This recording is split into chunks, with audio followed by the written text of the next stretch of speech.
وزارة التعليم العراقية حرفيا تبدع هاي الأيام. لأول مرة أشوف موقع إلكتروني عراقي بأداة ذكاء اصطناعي أقدر أسألها أي سؤال أو أطلب من عندها أي طلب وتنفذ. هاي الأداة لقيتها في موقع المجلات الأكاديمية العراقية. وقبل ما نروح للموقع حتى نشوف هاي الأداة، خلينا نعطيكم نبذة عن هذا الموقع.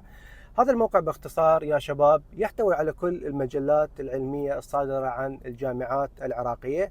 بهذا الموقع راح تجدون كل البحوث اللي يكتبوها أساتذتكم والباحثين العراقيين. تقدرون تطلعون عليها وتحملوها بشكل مجاني، وهي بكل التخصصات.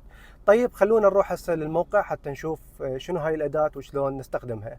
ندخل على موقع المجلات الأكاديمية العراقية، اكتبوا في جوجل وراح يطلع لكم.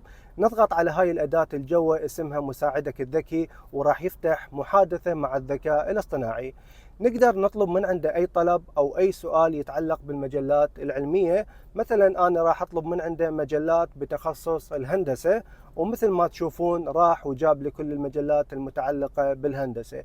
وأي مجلة تضغطون عليها راح يفتح لكم بروفايل المجلة، وبمجرد ما تضغطون على العدد أو المجلد راح يفتح لكم كل البحوث المنشورة بهاي المجلة. تقدرون تطلعون عليها وتحملوها بشكل مجاني. هذا الريل جدا مهم، أتمنى تشاركوه مع زملائكم وتسووا له حفظ حتى بعدين تستفادون من عنده.